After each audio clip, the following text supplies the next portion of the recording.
Welcome to Tourism Talk. I'm your host, Mary Hammond, Director of the Paducah Convention and Visitors Bureau.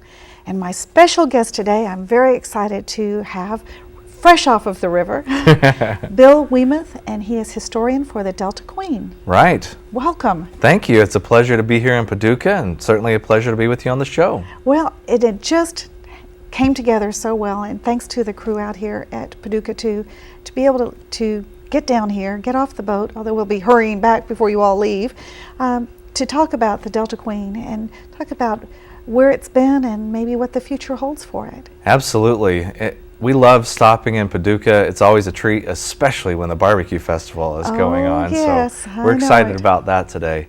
The Delta Queen's been calling here for about 60 years now. Hard to imagine. And before that, it had had a whole previous career out in California. Short summary of the boat's incredible history. It started in California in 1927. It was constructed out there. It was kind of the dream of a gentleman by the name of A.E. Anderson. And basically the premise he came up with was to build a boat that wouldn't just be a form of transportation between destinations. The boat itself would be the destination. So it had an incredible construction project that was undertaken. They brought exotic woods from Honduras. Mahogany was brought up. They ordered teak and ironbark from Siam. The machinery, also factory made over in Germany. The hull was fabricated out of England's finest steel. It was put together in the shipyards of Scotland. And then the hull was disassembled into pieces and labeled like a big puzzle and shipped all the way back around to California. So it was truly a worldwide effort. And as all of this gathered together in Stockton, California, the boat was assembled and pieced together there by a master craftsman, a Scotsman, by the name of James Burns. And Jim Burns brought the best craftsmen together, put these fine materials together into a real work of art. The Delta Queen's just not another steamboat. It's a true American treasure. Stained glass windows, Tiffany lamps, hand-carved interior woodwork. It has a fantastic grand staircase that leads up the interior of the boat with this brass filigree railing along the side. And which is always gleaming. Oh, the crew polishes it Yes. until it just shines. And I think that's something that I do love even still. This boat has been cherished. Yes. It has been preserved, it has been loved, but boy, it was built to last. It started running in 1927. Can you imagine an 81-year-old boat? And it is in the best condition probably of its career. It was built to last. That engine, I've been down in the engine room, and it gleams just like the grand staircase. You could eat off of the floor down it's, there. It's quite grand. Yeah, they take good care of it. And it is a steam-powered boat. I'm glad you brought that up. Yes. I still have passengers come on board and they ask, now aren't there diesel engines and propellers and the paddle wheels just being dragged through the water like those? This is the real deal. It is steam-powered. There's a big boiler, and that steam pressure moves those pitman arms and cranks that paddle wheel. That's the only form of propulsion we have, moves us along the river. So this ran in California along the coast? That's correct. Well, it started in San Francisco, and it would run inland on the Sacramento River, and it ran up to Sacramento, California. And in those days, it was a one-night cruise. You left about 6 o'clock, and you went through the night, and you arrived in the other town the following morning. And then the next day, they did the same thing in reverse, back and forth, for 13 years. Back and forth. At a time, traveling through the night when there was no radars, no global positioning systems, no depth gauges. They used this incredible device called a pathfinder, which was like a big river chart, kind of on scrolls, and they would crank and it would roll along as they moved, and it had compass headings, literally degree compass headings to point the boat on, and a number of seconds to travel at that compass heading. And between San Francisco and Sacramento, it had 318 different compass headings they would handle throughout the night. To me, that they made one trip safely was a miracle. They did about 4,500 cruises like that without an incident. The pilot adjusting for the tides and Sure. the currents of the river and the wind really amazes me. It's beyond us. Today's Yes. modern navigation is incredible enough, but boy, in those days, it was just amazing. You really had to have all of your senses at full alert, and, Yeah. and really the detail of those compass points. I can't even imagine. It is incredible. Well, the boat did that for 13 years, and at that time, it was what in steamboat language we call a packet boat. Okay. Now, a packet boat means that it's a dual-purpose boat. It's got a cargo hold where it can carry cargo, and then passenger cabins up above that. So it had two revenue streams. And that's how it worked. It would load all day, full of cargo, load the passengers on, leave at 6 o'clock at night, arrive into the other city at 6 a.m., start the whole process all over again. So back and forth it goes for 13 years. Had some steamboat races in those days that it became pretty famous for. The World's Fair came to San Francisco, the Golden Gate International Exposition, and the Delta Queen ran down there and took people to the World's Fair. So it was a real part of California culture for a long period of time. Now keep in mind, this is 1927 that the boat begins running. And so throughout the 1930s, it's the Great Depression. I mean, these are tough times. But somehow the Delta Queen stayed in service and stayed operating through all of those hard years while bridges are finally being built that connected roads quicker up to Sacramento. Automobiles are becoming much more prevalent. So it's a time when more and more people are traveling by car, more and more freight is being shipped by truck, and the Delta Queen struggled. This was one of the only times, by the way, in her history, people always ask, do you have a casino on board? Is there any gambling? No, every state, has their own licenses. But in California during the Great Depression, there were slot machines on the Delta Queen to try and add a little extra revenue, even though it was not legal in California at the time. Their argument was as soon as they pulled out into the river, they weren't under California laws. I don't believe that would carry much weight these days.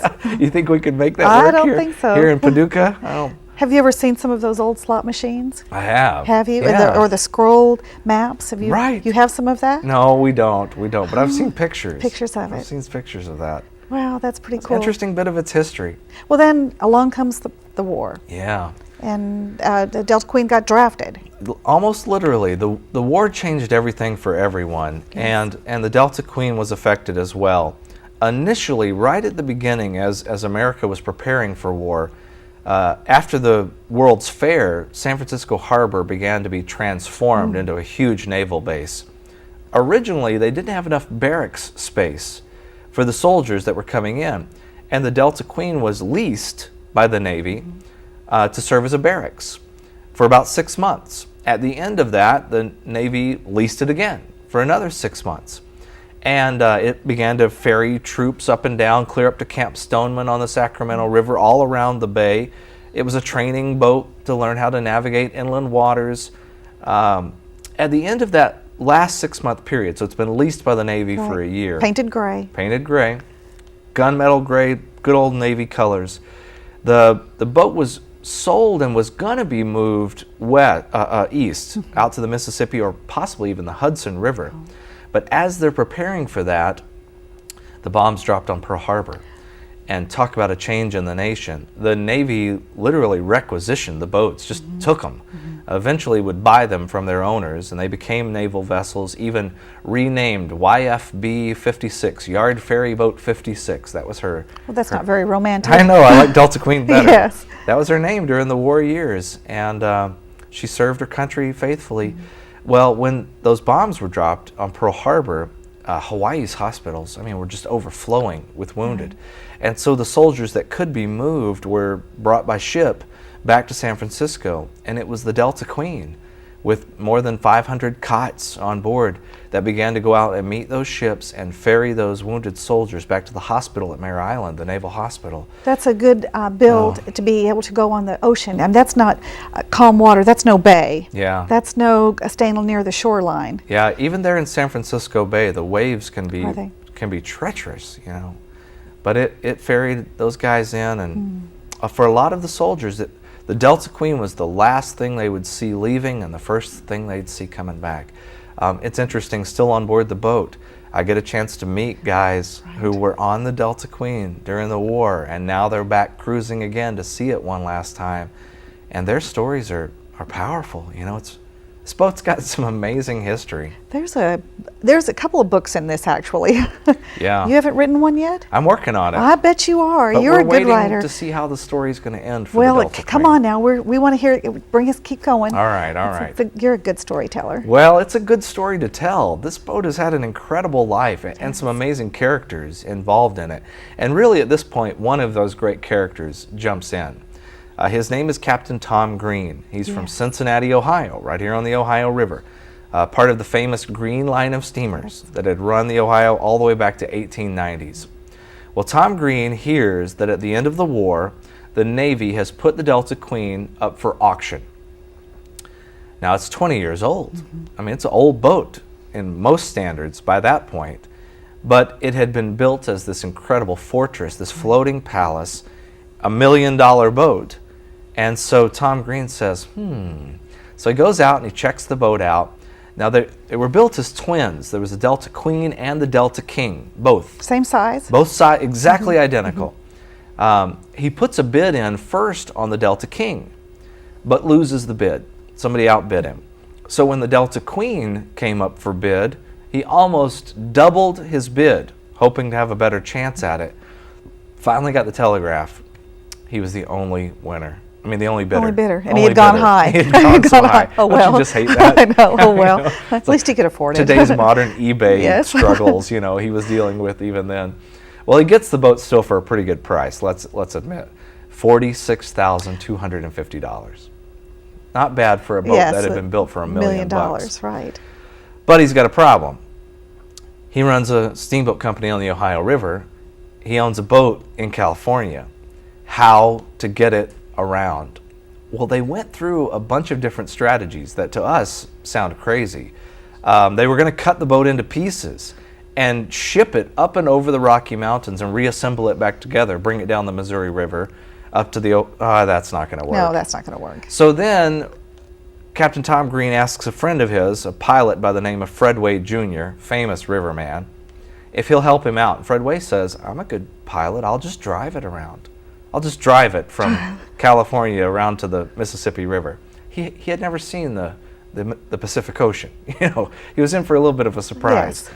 And when they went to the Coast Guard office in California, they thought they were crazy. They just laughed at him. He's like, you must be joking. So that wasn't going to work either. So the next strategy they came up with, let's board it up. Let's board it up like a big piano box and crate it all the way around and prepare it to be towed all the way around. Well, that's exactly what they did. Huge, big spruce lumbers, 50,000 board feet, 2 decks high, boarded the boat up with a big prow, like a cow catcher on the front of a train, you know, to break through the waves. The biggest box you've ever seen. Yeah, absolutely, and braced it all inside because they knew the journey was going to be rough. And this is a flat-bottomed boat. So it didn't go on like a tanker or anything. I mean, this big box floated. Absolutely. The boat floated on its own accord, but it was towed. It was towed behind another towboat, which dragged it all the way down through the Pacific, through the Panama Canal. Can you imagine a little paddle wheel boat going through the Panama Canal, and then up through the Gulf of Mexico into the mouth of the Mississippi River and 100 miles up to New Orleans. Wow. 5,000 something mile journey it makes from California. And the guys that had ridden on board, there was a crew assigned to go on board the Delta Queen to kind of just help they logged in the logbook that at times the boat was rocking and rolling up to 30 degrees. Wow. I mean, it's like a cork getting tossed around out there. But again, the strength and integrity of the design. The boat arrives into New Orleans, safe and sound, just fine. Well, when it gets to New Orleans, they peel the lumber off. The paddle wheel had been taken apart for the journey. They put the bucket boards back on the paddle wheel, fired her up, and under her own power, ran the boat all the way up the Mississippi, With up nothing the else Ohio. done. Nothing else. Nope. Came all the way up through Paducah, on up through Louisville, Cincinnati, went all the way to Pittsburgh. And at Pittsburgh, it went into dry dock and had major renovations and repairs. And Tom Green redesigned some parts of the boat, redid the layout of some of the cabins. He made some pretty big adjustments to the boat at that point. and ended up spending another $750,000 in 1947. That was a lot of money. That was a lot of money. Had many of the details made it through all of this? I mean, Yeah. there are still original details on the boat. You know, that was something Fred Way wrote about. He wrote a book, a great book called The Saga of the Delta Queen. Yes. If you ever come across it, it's a fascinating read. And he said that when they first had gone out to scout the boat out, they had expected, especially with all of its war years, to have, you know, Kilroy was Right. here and the initials scratched in. Not a mark. Not a mark. It's respect. That's And I why. think that's another Yes. great indicator that even the soldiers being transported on this boat understood this was something special, you know, and it Just doing her part. was in perfect Yes. condition. He said when they stripped off a lot of that gray paint, you know, she looked as good as new. Sanded Wow. her down, put some new varnish on her, and it was ready to go. So in June of 1948, 60 years ago, the Delta Queen made her debut trip on the Ohio River, and she's been cruising out here ever since. Ohio, Mississippi, Tennessee, Cumberland, the Kanawha, the Arkansas, the Red, the Illinois, the Tennessee Tom Bigby, the Black Warrior, on and on you can go. This boat has seen so much of the interior of America. It's just extraordinary. The size of this, because it does hold 170, About 165. 65 passengers, and maybe a crew of 70, Yes, something that's about similar right. like that. The size of it, it's a good size for traveling. It can go on the rivers that the bigger boats, the Mississippi, the American Queen, they could never dream of going on That's some true. of these rivers. And the history that these boats, gosh, that they've seen. People will come by my office and say, oh, you know, when I was young, I worked on the boat. A lot of old timers will stop by. A lot of history. I've only been involved with it probably the last 25 years, but you know, literally sitting on the riverbank waiting for that steamboat to come around the bend. Yeah. And, no cell phones calling you. I always am amazed you pick up on the first ring. It's like, now where are you? The river cell service has gotten better, that's for sure. It makes life easier. So in these past, since 1948, it's changed hands a couple of times, and now is owned by the Majestic America. That's correct. And hoping to continue the traditions. It seems like the boat is always full. People come from all over the world to travel. We do, and we get travelers from all different countries. This week alone, we have on Australia, Great Britain, and Germany are all on board. We had a couple last cruise on from I can't remember, Brazil. They're all from yes. Brazil. So And then you've got entertainers. Not only is the house band wonderful, but then you also have had people, I've been there when big entertainment, big speakers that you've recruited as a historian, people to speak to the group on the theme cruises, or it might be the Civil War. We've had wonderful speakers come with the Civil War. sure, we get renowned authors Yes. and lecturers, noted entertainers have come and joined us over the years. Great local talent as well. We feature them periodically. We have a terrific a duo, for example, last night did the show. They're from Missouri. They did a Civil War era music with a lot of authentic instruments, old banjos and dulcimers and all of that. So even some of the entertainment can give that historical flair Right. that lets the passenger really reconnect that they are traveling on a piece of history. I mean, this boat harkens back to the time when our country grew west down the banks of the Ohio River, and steamboats were what made it possible. The transportation that provided, our country really began to expand west with the steamboats in the early 1800s. And the Delta Queen is the last of the steam-powered overnight paddle wheelers left. You know, the other boats like our American Queen and the Sure, Mississippi sure. Queen are authentic reproductions, and they're delightful, but they're made out of steel and they're new and they have a different ambiance to it. The Delta Queen with that hand-carved interior and those brass railings, it just has such a character that it seems like some of those wooden walls have soaked in the years of history of traveling through the Depression and the war and the journey around. You can just sense it around you. Are there some ghosts? We actually do have a very common ghost story on board. We've even had A&E and the History Channel and all Right. that come do shows about Oh. it. It's the ghost of Mary Green. Now, Mary was Captain Tom, who bought Yes. the boat. It's his mother. His mother had earned her captain's license in the 1890s, one of the first women to do this. And the family had lived on board steamboats all their lives. She had been a captain and a pilot and now a hostess in her later years for 50 years on board the rivers, on the steamboats on the rivers. The Delta Queen was her last home. He had a special cabin built for her when he bought the boat. She was the hostess on board for about a year. And then on April the 22nd of 1949, she passed away on the Delta Queen. But a lot of people say she never really left us. Oh. We get a lot of unusual reports you do. from passengers and crew Gosh. about odd things and doors opening and lights turning on and off. And so we have a little kind of spooky sense to it. Always very friendly, at least. Well, you that's know. good. But That's she's good. kind of the guardian angel, I think, of the Delta Queen. Well, that's a better way to look at it. Now, 20 years ago, the vessel was recognized as and listed on the National Register of Historic Places. That's right. The National Register designation came back in the 70s, but in 1989, it was promoted to a National Historic Landmark. Now, just a reminder, that's an award given to less than 4% of those places added to the National Register. It's the ultimate designation. And the Delta Queen received that in 1989. National Historic Landmark recognized by the National Park Service, a true American treasure. And I think when you get down to the last of anything, you cherish it. you Yes, know. and I hope that we can do so. There's been a lot of talk about, is it safe? You know, it's a wooden boat. It does have a steel hull. Yes. But it's a wooden boat. But I know that safety is one of those things foremost on the minds of the crew, that you have dedicated fire team. Is that the way Yes, you would say that's it? correct. Fire team. So I know when I toured it with you, you were showing that each cabin, how many feet they were to exits. I mean, it's really down to a science. It really is, and we're trying to document that so Yes. fully because of the legislative struggle that's going on right now.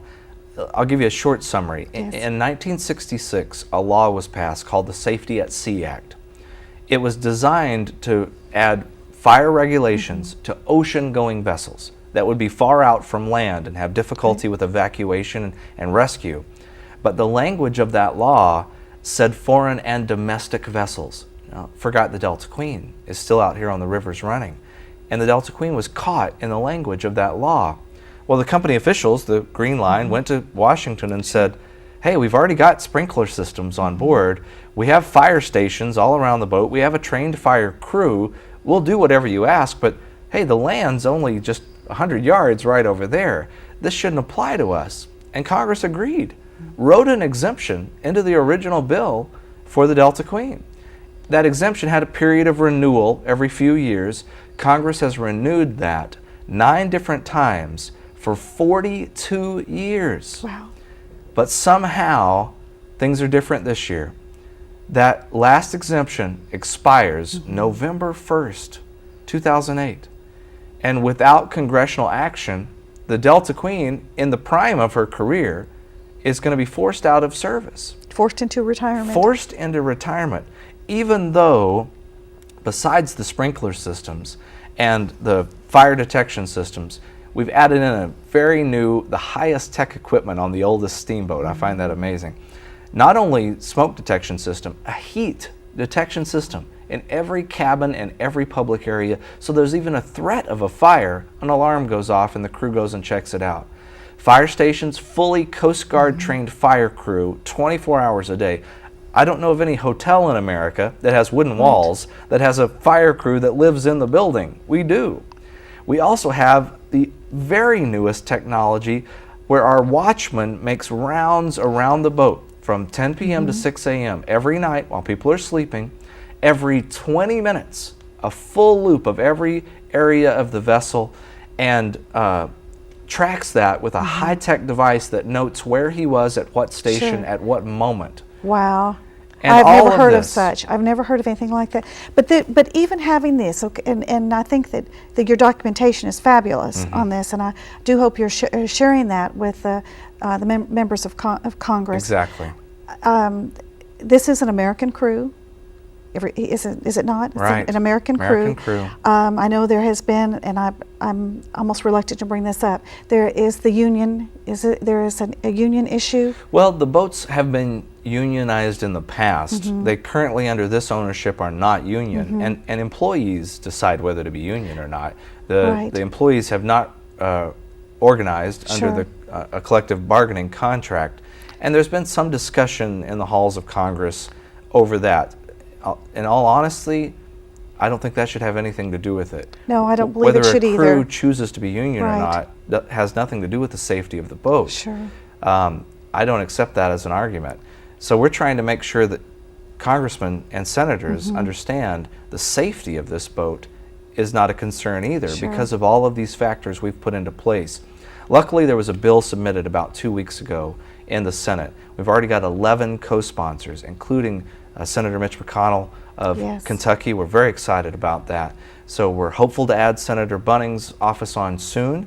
We hope he'll join in and help keep the Delta Queen going. Not only there's 2 crews, so there's about 150 employees about to lose their jobs at a time in this economy when it seems don't like you'd need hold that. on to jobs if you could, keep business going. Plus, think about the economic Oh, impact I know. we make on your this- community. Yes, and anybody who has been downtown knows that it's not just our museums, our attractions, the shopping in downtown.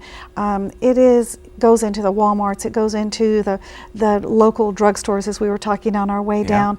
It's in the deliveries of the groceries, it's the deliveries of the parts to keep this going. Exactly. It's just like an old house. It's constant, and there constantly are parts being delivered. There are workmen being delivered to get on the boat. And we hope to be able to continue that Oh, I for hope years so, to too. come. We just need your viewers to contact their congressmen and their senators and let them know how important the Delta Queen is to this community and to this nation.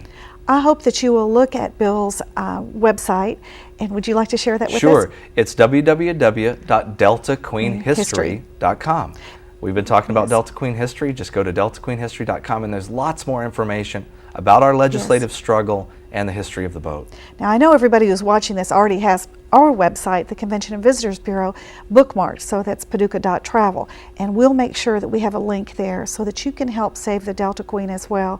And you'll say, who was that guy I saw on Paducah 2? And I have to tell this, Bill Wiemuth, That's because Bill Wiemuth saved the Delta Queen. Oh. I can't believe I said that. You used it. I know it, but it's too good not to, because That's we right. do want to save the Delta Queen and a piece of Americana. Truly. Thank you for being with us. Oh, it's been my honor and my pleasure. Thank you so much for having me. Oh, to hear the story. All of us have heard bits and pieces over the years, but to sit down and hear it from such a great storyteller. Thank you, and I hope that many of us watching this will have an opportunity to take a trip on the Delta Queen in the years to come.